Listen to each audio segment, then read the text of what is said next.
2017년도 제1과목 미생물공학 1번 문제부터 시작해 보도록 하겠습니다. 균주 보관과 관련이 되어진 문제이고 균주 보관법입니다. 책 469페이지를 보시면 가장 널리 사용되어지고 있는 방법이죠. 일반적으로 균주 보관에 가장 널리 사용되어지고 있는 방법은 동결보존법입니다.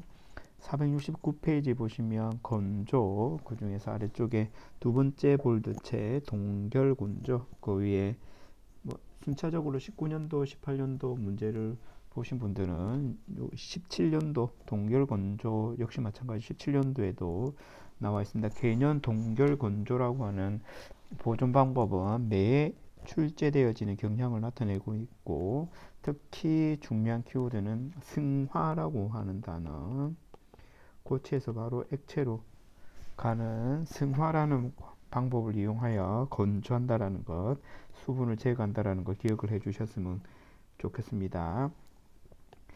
그람 음성 세균에 비해서 그람 양성 세균의 세포벽에 더 많이 들어있는 성분은 그람 음성 세균과 그람 양성 세균의 차이점을 아느냐 하는 문제이죠. 21페이지 가보도록 하겠습니다. 노란 책 21페이지를 가보게 되면 진정 박테리아, 유박테리아, 진정 세균이죠. 그 아래쪽에 보시게 되면 그람 염색에 대한 이야기들이 많이 나오고, 그람 염색은 필답에서 상당히 자주 출제되는 부분이기 때문에 잘 기억을 해 두셨으면 좋겠고, 두 번째 단락 보시게 되면 전형적인 그람 음성 세포는 대장균이다. 옆에 대장균은 얇은 펩티드 글리칸층에 의해 지지되는 외막을 가지고 있다 라고 하는 얇은 펩티드 글리칸층인데 반해서 다음 페이지 넘기게 되면 두 번째 단락 전형적인 그람 양성 세포는 바실러스 서브틸리스 고초균이죠. 그 밑에 줄 펩티드 글리칸층으로 된 두껍고 단단한 세포벽을 지니고 있다. 옆에 펩티드 글리칸층과 공유결합으로 연결된 테이코익산을 갖는다. 그래서 정답은 펩티드 글리칸층이 되어지겠습니다. 3번 문제, 플라스미드에 대한 특성이 아닌 것은 입니다. 책 53페이지 보도록 하겠습니다. 책 53페이지에 보면 플라스미드와 관련되어진 이야기들이 적혀져 있습니다. 볼드체 플라스미드, 옆에 환영 DNA 단편, 그 아래쪽 비염색체이면서 자율적으로 자기 복제하는 DNA 단편, 옆에 세포 안팎으로 이동할 수 있어 밑에 줄 끝에 항생제와 유해 화학물질로부터 세포를 보호할 수 있는 유전 정보를 가지고 있다. 또 플라스미드가 나와 있는 부분이 277페이지입니다. 277페이지도 한번 가보도록 하겠습니다. 277페이지를 가보시면 플라스미드 옆에 아래쪽에 볼드체 플라스미드 옆에 운반체를 전형적으로 사용한다. 밑에 운반체로 벡터를 보통 많이 사용이 되어지죠.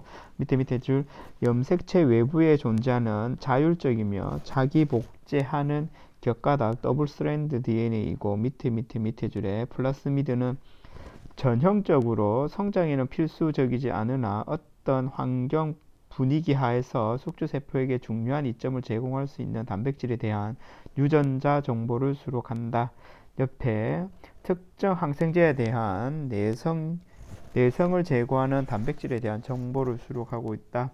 항생제 내성 유전자와 같은 부위도 플라스미드에 존재하는 거죠. 그래서 정답 요 특징이 아닌 것은 숙주세포의 필수적이지 않은 비필수죠. 비필수 유전자를 함유하고 있는 게 플라스미드이죠.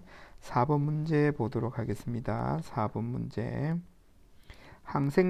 항생물질을 생산하는 가장 다양한 종류의 항생물질을 생산하는 미생물은 책 22페이지 가보도록 하겠습니다. 22페이지. 책 22페이지를 가보시면 우리가 조금 전에 그람 양성세균 이야기했던 바로 아래쪽 그람 양성세균 중에 하나인 액티노마이세스 방성균이라고 하는 미생물입니다. 대표적인 토양 미생물이고 옆에 길고 가지 달린 균사로 이루어져 있어 사상 곰팡이와 유사하지만 진핵세포의 사상 곰팡이와 유사하지만 핵막이 없고 세포벽 성분이 박테리아와 비슷하여 박테리아류로 분류되어진다. 옆에 항생제 생산에 중요하며 대표적인 방성균의 종류로는 검토해줄 끝에 액티노마이세스, 소모모노스포라, 그리고 스트랩토마이세스와 같은 미생물들이 이 그룹에 속하죠. 그래서 4번의 정답은 4번 스트랩토마이세스 되겠습니다. 5번 문제 유기산 중에서 산업계에서 화학적으로는 생산되어지지 않고 오직 발효를 통해서만 생산되는 것은 657페이지 가보도록 하겠습니다. 657페이지 657페이지 되어져 있고 구연산 옆에 적어 두도록 합시다. 온리 단지 발효를 통해서만 생산 가능하다. 화학적 생산 되지 않고 온리 발효를 통해서만 생산 가능하다. 6번 문제 보도록 하겠습니다. 양전하를 갖는 아미노산과 관련되어진 부분 35페이지 보도록 하겠습니다. 35페이지에 보시면 표 2-4번 표 2-4번 표 내부에 보시게 되면 라이신 존재하죠. 라이신은 양전하를 띠는 아미노산이죠. 라이신 양전하를 띠는 아미노산 라이신이 자주 출제되어집니다. 그래서 라이신 꼭 기억을 해 두셨으면 좋겠고 양전하를 띠는 아미노산은 라이신과 아르기닌이 존재하는데 아르기닌보다는 라이신이 엄청 많이 문제로 출제되어지고 있습니다. 잘 기억을 해 두셨으면 좋겠습니다. 폭발물의 7번 문제 폭발물의 원료이기도 한 글리세롤은 알코올 발효 시 어떤 물질을 첨가하게 되면 많이 얻을 수 있는가? 알코올 발효와 관련이 되어져 있는 부분이라서 647페이지 보도록 하겠습니다. 647페이지 에탄올 발효와 관련되어진 부분이고 647페이지 책에는 요 정확한 이야기가 나와 있지 않아서 그 부분을 적어 주도록 하겠습니다. 에탄올 발효 시 소디움 바이설파이트 NaHSO3 소디움 바이설파이트를 첨가 시 글리세롤을 많이 생산한다고 합니다. 그래서 책에 나와 있는 이야기는 아니라서 그 위에 여백 부분에 647페이지 에탄올 생산 옆에 공간에 적어두면 되겠습니다. 8번 문제 산업용 미생물의 보존 방법 중 보존 기간이 가장 짧은 보존 방법은 일반적으로 가장 짧은 보존 방법은 보존 방법은 책에 나와 있지 않아서 사면 배양 보존 방법입니다. 사면 배양이란 시험관 같은 곳에 고체 배지를 만드는데 고체 배지를 사선 모양으로 만드는 거죠. 배지와 아가를 함께 섞어서 배지로 만든 다음에 요 위에 균체들을 스트리킹해서 보관하는 방법입니다. 그래서 보존 기간이 좀 짧은 단점을 지니고 있습니다. 9번 문제 산업용 미생물의 잠재적 생산성의 증가를 위해서 유전 형질의 변형 방법이 아닌 것은 입니다. 270페이지를 보시면 돌연변이와 관련이 되어져 있는 이야기들이 나오고 있습니다. 270페이지를 돌연변이 270페이지 제일 아래쪽에 돌연변이는 유전형의 변화이며 비가역적이다. 다시 거꾸로 돌아올 수 없다라는 이야기죠. 비가역적이다.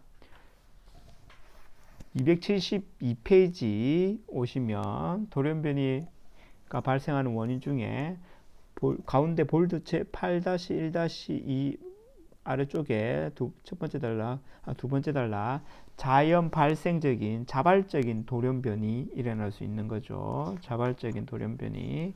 책을 넘기도록 하겠습니다. 275페이지 유전자 재조합을 통해서도 돌연변이가 일어날 수 있다는 거죠. 자발적인 자연적 돌연변이 가능하고 유전자 재조합 가능하고 이런 유전자 재조합 변이들은 인위적인 돌연변이라고 이야기할 수 있겠죠. 그래서 정답은 유전자 변형 방법이 아닌 것은 배양 조건의 최적화가 9번 문제의 정답이겠습니다. 10번 문제 미생물 발효 배지를 제조할 때 고려되어야 할 사항으로 거리가 먼 것은 61페이지 보도록 하겠습니다. 61페이지 배지와 관련되어진 부분, 생장 배지와 관련이 되어진 부분, 거기에 요 내용이 없어서 제일 아래쪽에 적어 두도록 하겠습니다.